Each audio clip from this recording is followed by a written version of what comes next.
남는 백신이 쌓여간다는 이 미국을 두고 국제사회에서 역할을 해야 하지 않겠냐는 목소리가 미국 안팎에서 커지고 있고요. 그래서 전 세계 백신 생산을 늘리기 위해서 특허권을 일시적으로 포기하는 방안이 논의는 되고 있는데 아직 논의 단계입니다. 바이든 대통령의 지지 입장까지 나온 상황이긴 한데요. 보도국 연결해서 알아보겠습니다.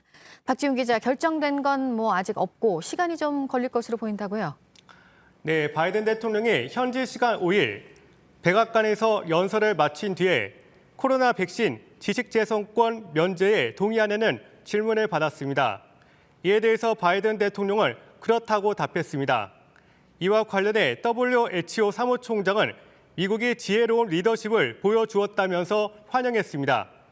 한편 대통령 직속 무역대표부의 캐서린 타이 대표는 최근에 백신 제조사와 만나 관련 논의를 한 걸로 파악되었습니다. 또한 지식재산권 규정 적용 여부를 놓고 WTO와도 논의를 할 것으로 전해집니다. 하지만 일부 선진국들이 자국의 제약사를 의식해서 반대할 가능성도 남아 있습니다. 이 때문에 국제적인 합의에 도달하는 데 시간이 걸릴 수 있다는 전망도 나옵니다. 네, 미얀마 소식도 있습니다. 국민통합정부가 군부에 맞서서 무장 조직을 만들었네요. 네, 미얀마 국민통합정부가 시민방어군을 창설했다고 발표했습니다. 그러면서 시민방어군의 조직은 연방군 창설로 이어질 것이라고 강조했습니다. 통합정부 측은 시민방어군의 조직과 무장 방법에 대해서 구체적으로 밝히지 않았습니다. 앞으로 어떻게 행동할지에 대해서도 언급하지 않았습니다. 미얀마 쿠데타 이후 소수민족 무장단체들은 연방군의 필요성을 제기해왔습니다. 현재 일부 시민들은 소수민족의 무장단체에서 훈련을 받는 것으로 알려졌습니다.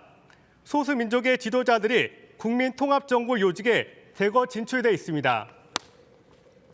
네, 트럼프 전 미국 대통령의 이 페이스북 계정은 폐쇄된 상태가 더 이어지게 됐습니다. 트럼프 전 대통령이 블로그를 개설을 했네요. 네, 페이스북 감독위원회가 선거 과정에서 트럼프 대통령이 근거 없는 말을 퍼뜨렸다면서 계정 중지는 정당하다고 밝혔습니다.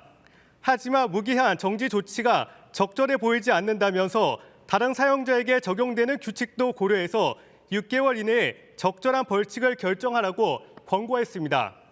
앞서 페이스북은 지난 1월 6일 트럼프의 계정을 무기한 정지시켰습니다.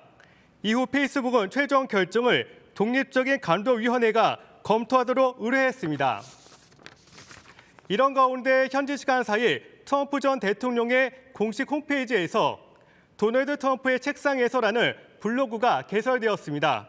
이에 대해서 백악관은 소셜미디어가 허위 정보를 증폭시키는 것을 중단돼야 한다는 입장을 내놓았습니다.